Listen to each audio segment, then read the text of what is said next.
A very good afternoon and welcome to HYCM's online trading webinar with myself, Giles Coughlin, Chief Currency Analyst here at HYCM. A very special welcome to you if you're joining us for the first time, and of course a very special welcome as well if you're one of our regulars here. So very nice to have you on board. Shwat, good to have you. Welcome, Rick, Jesh, Ian, Tor.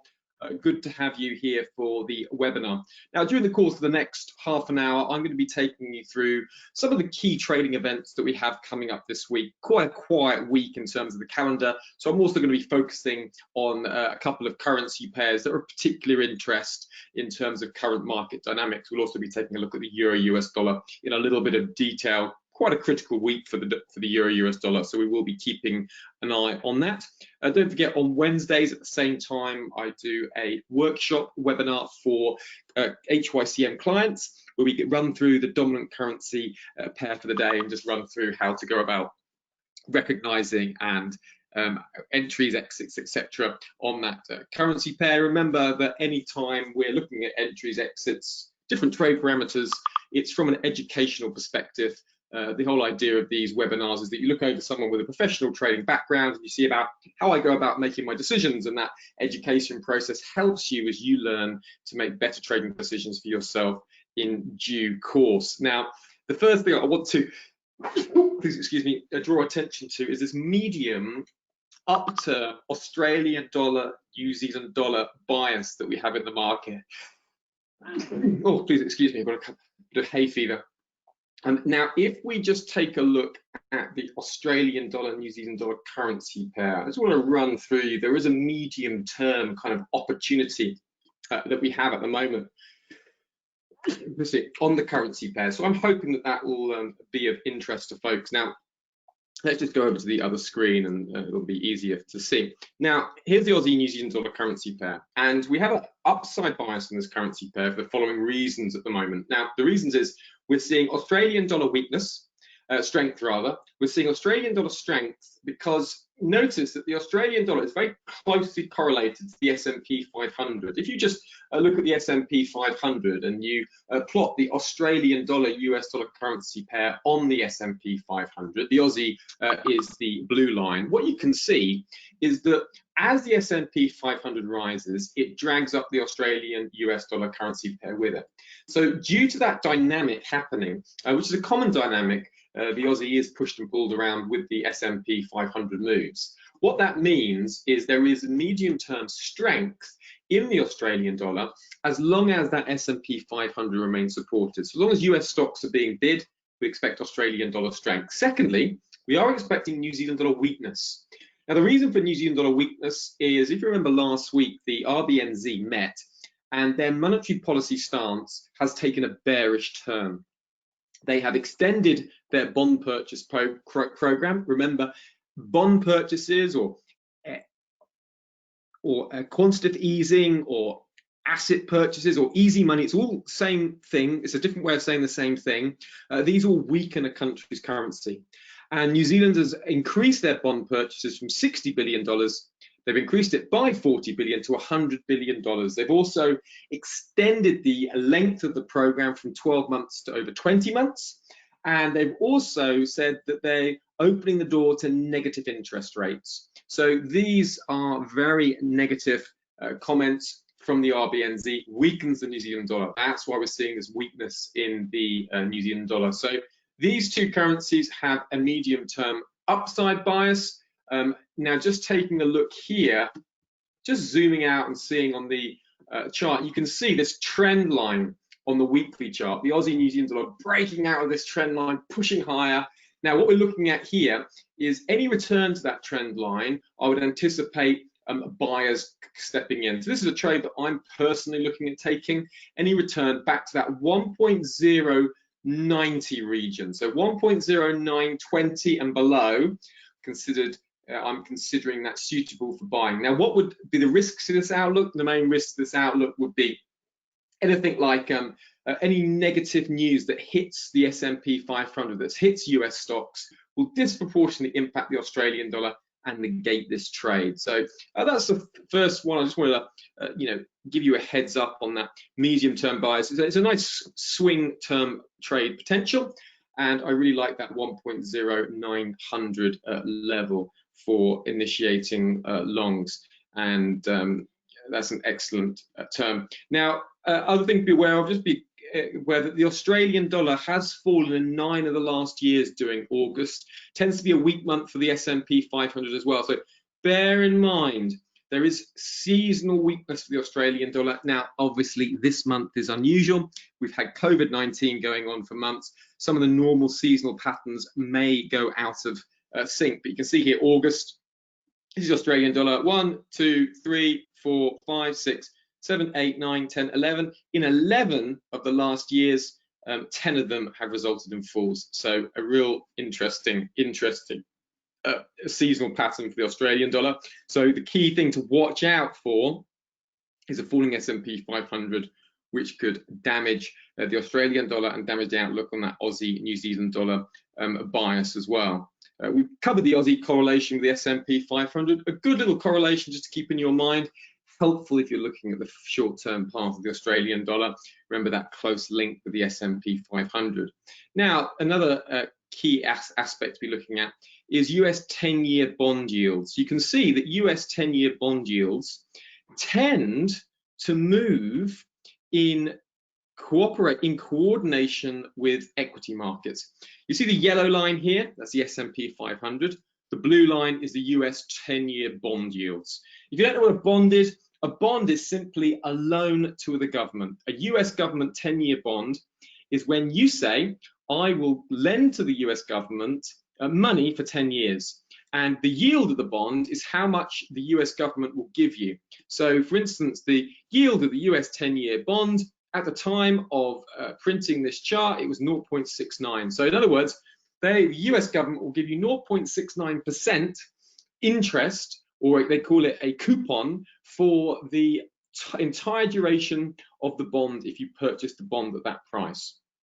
So that means at the end of the 10 years, you get your money back that you lent to the US government, and each of the years you're collecting that 0.69 interest each of the years. So it's a way of just kind of collecting that interest through a relatively, one of the most secure loans that's considered is to the US government, because they're seen as having the capacity to very easily pay that loan back. So it's seen as a low risk environment. So that's the blue line, that's the bond yield, okay? So as bond yields go down, that is bond prices going up. And as bond yields go down, we see the equity markets going down as well. They tend to move together. So when they go out of sync, that's an alarm bell. So here you can see at January, start of this year, bond yields were going down and equity markets were still rising.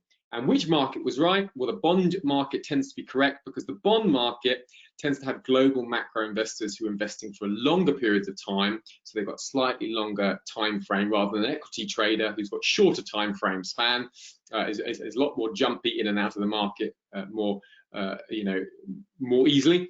And the equity market eventually followed the bond yield. So we saw again here a similar situation where bond yields moving down, breaking through those recent lows, equity markets going higher, and this time we've seen that bond yields have been moving higher up in line with US equity markets. So just keep an eye on that relationship. It will give us a good indication of what's happening in the risk markets. So that's just another chart I wanted to show you. Now, the currency pair that I want us to look at is the euro-US dollar currency pair. There is, it's a good way of summarizing what the week ahead is in terms of the risk events that we have coming. Very light on the calendar this week, and most of the risk events that are scheduled are coming in towards the Wednesday, the end of the week. So there's a whole lot going on, but this line here is crucial. You see here this huge descending trend line on the monthly chart. I just want to bring that out a little bit more. You can just see here that this big trend line is descending on the monthly chart. Price is testing the upside of that trend line right now. And what we're looking for here is if we get a break and a close above that trend line, that opens the way for higher prices. At the moment, we can see prices testing that trend line, but still holding it. Okay, the trend line hasn't broken to the upside yet. Now we're looking this week what's going to happen. Now we've seen a large run in the euro-US dollar pair. There's been some good reasons for that. One of the main reasons has been COVID-19 cases have been growing in the US and shrinking in Europe. We've had a lot of long positions on the euro. I think the COP report has 200,000 contracts of serious investors who are long the euro. And the US dollar, the dollar index has been falling week after week, month after month. We're getting a very weak dollar at the moment. So there's a lot of pressure to the euro-US dollar on the upside, but that pressure could be coming to an end. We've got some very stretched positions. The first thing I want to show you is that this is a key resistance level up ahead. That's point number one. Point number two is today there was an option expiry level at the 1.19 level. At 1.190 there was a large option expiry level just containing prices. Okay, so that has contained prices for now. Option two, the third thing to mention is that we see a double top formation on this chart. Okay, so we have top number one, we have trough number two, we have top one, trough one, top two. Okay, now it's almost trying to form a triple top, so we'll keep an eye carefully on that formation. But at the moment we've got a double top, and the entries for a double top is a break at the 1.1700 level. Okay, so a break at the 1.1700 level opens up the potential for a move back down to the 115 level. Okay, so this is the key area to look at. And if you haven't seen, if you haven't seen one explanation on the double top, I'm just going to give you a really good one that I have done on double top. So hang on a minute, let me just find my post. And I did a recent post on the double top, and I go through this euro-US dollar pair in detail. So I'm just going to send this out to you. I'm just going to send this in the chat button. So in the chat, I'm sending to everyone the link to an explanation of the double top and the double bottom price action pattern. I hope you find that helpful. If you do find it helpful, please do leave a comment. Let me know how you get on. Also look at the HYCM blog, and the HYCM blog has a very good update on that as well. So that will keep folks informed on that pattern.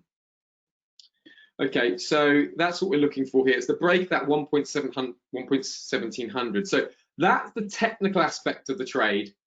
I've shown you that very strong trend line that price is testing but being contained about. So make no mistakes, big crossroads point for the euro-US dollar.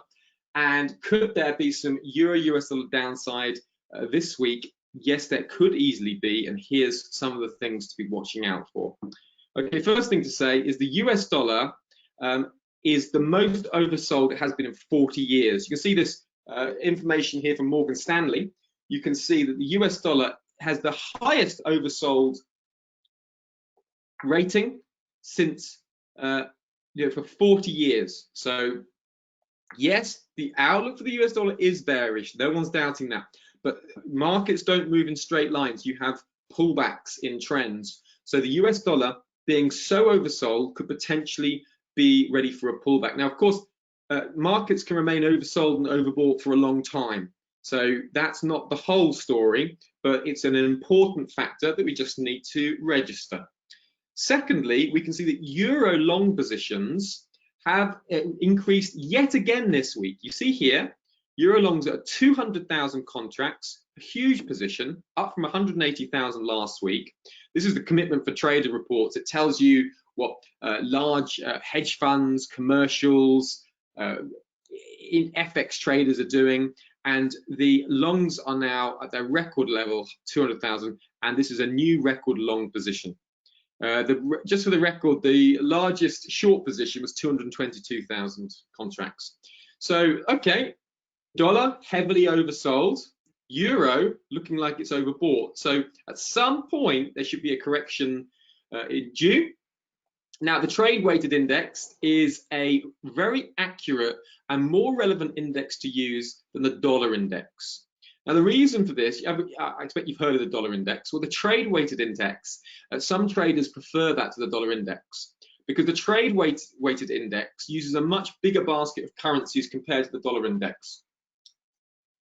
And it has a more accurate trade relevant weighting.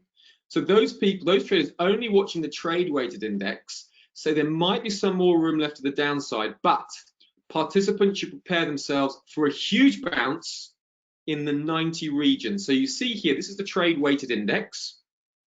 I'm just going to move my little panel there. See, that's the trade weighted index here. So this 90 region, that is that huge trend line from 2011. So wow, that is a big trend line, and we would expect to find some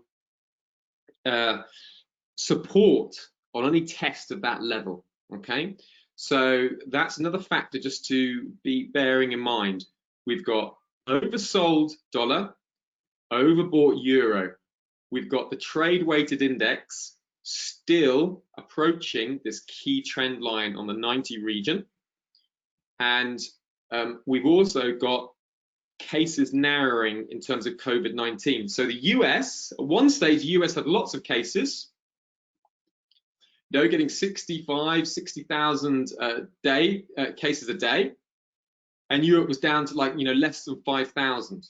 So that was part of the reason for the euro-US dollar's rise. But now look, Europe is starting to go higher again, and the US is just peaking and pulling back. So that dynamic means that euro-US dollar upside is potentially limited the closer the narrowing is between the US and Europe. Okay, so that's an important one to keep an eye on. You can see this in the Financial Times. Keep an eye on what's going on. So now we're going to use that to look at the key events that are coming up ahead. Now, one of the key events is the FOMC minutes on Wednesday evening UK time, the Federal Reserve minutes. Now, this is what we need to look out for. Any talk of yield curve control. Now, remember what I said about bond yields. Now, bond yields can be controlled by central banks in order to artificially keep the cost of borrowing low. Low borrowing costs is beneficial for an economy because companies can spend less money on debt repayments, and it's easier to get money in order to invest and move forward. The Reserve Bank of Australia has been using yield curve control to artificially keep the price of the yields of bonds down. So if on Wednesday we see the Federal Reserve talking about this yield curve control, saying that they're willing to embrace it, or anything that gives us a hint they might be going down that route, or they're going to look for an average inflation target, either of these two will weaken the US dollar and push the US dollar higher. So that's what you want to look out for on Wednesday. If we get talk of the FOMC, any talk of yield curve control, any talk of average inflation target will invalidate a euro-US dollar downside bias. Be aware of that, okay? Secondly, for the euro, market flash PMIs from August. Now, the recent PMI data from Eurozone has been very good. This is for the Friday and for the euro. But remember, these indexes are about how businesses feel rather than hard data. So for the euro side of the trade, for euro strength to carry on, then look carefully at this PMI data on Friday. So and we also have on the unscheduled events, it's not on the calendar, but we've got the OPEC plus JMC meeting scheduled to start at 2 o'clock GMT on 19th of August. This is important for oil prices because the market has to be very careful, OPEC plus has to be very careful not to spook the market that there's going to be lots and lots of supply coming back into oil, which will weaken oil prices. So they are scheduled to cut back on the production quotas, but they need to do it in a gradual way. So that is a big risk for oil and also for CAD. CAD is very closely tied to oil prices, so be aware of that going into the meeting on the 19th of August on Wednesday, lunchtime, UK time. Going now back to the calendar, we'll have a quick look at what we have, but it's very quiet on the calendar front. Very little going on. Obviously, take a look at US crude stocks for the Tuesday private data. That will be important to potentially move markets, but don't think we have JOMC meeting on Wednesday. The FOMC meeting minutes are out. The rest of these data points are not likely to be very important this week at all. And the main data point that we have is coming on the Friday, so coming in the end of the week. But before that, there is one data point that's useful, which is the initial jobless claims from the US. So let me just show you that. Initial jobless claims last week recorded under 1 million for the first time since COVID-19. Brilliant result for the US. So if we get a reading below 750,000 for the initial jobless claims on Thursday, 1:30 UK time, that will be very positive for risk, and that will likely push the S&P 500 higher. So a reading below 750,000. We'd also, at the same time, need to see continuous jobless claims to either on schedule at 15 million or below 14.7 million. If both of those readings come in below the minimum expectations, that would push the S&P 500 higher. Okay, that's 20th of August. And then finally, we have the PMI data coming on Friday, starting with France, Germany, and Eurozone, and also the UK. Now, you can see these figures have been, anything above 50 is good.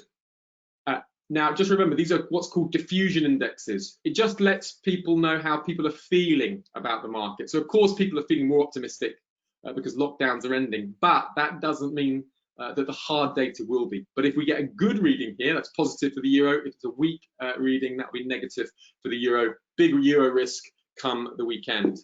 Now, I hope that's been helpful to folks. I hope that helps you get ready for the week ahead. Aside from that, it's a very quiet week. That's one to look out. Schwa, Aussie yen. You want to have a quick look at the Aussie yen? Let's do that, Schwa.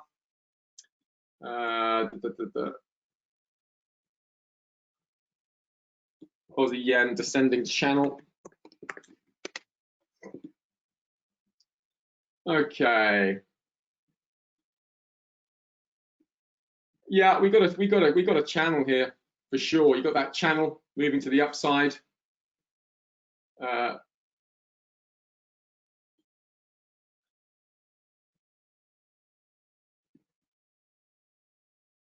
Hang on, I'm not going to be clever, Shra. I'm just going to put this in nice and simply.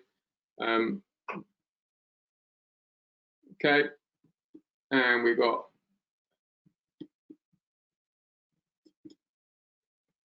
a trend line there. Yeah, so what we're looking at here, Shra, is as long as we're staying in that trend line, the bullish sentiment remains. A breakdown below, and that would open the way to the downside. Shra, what I'd like to see on that, and that's a good spot. Thank you, Shra, for pointing that out. Nice little channel. What we're looking at there, for a break of that channel, what we'd want to see is risk sentiment, something going risk off. So if we saw a strong fall in the S&P 500, that would potentially open up that. Yeah, very nicely spotted. Good work.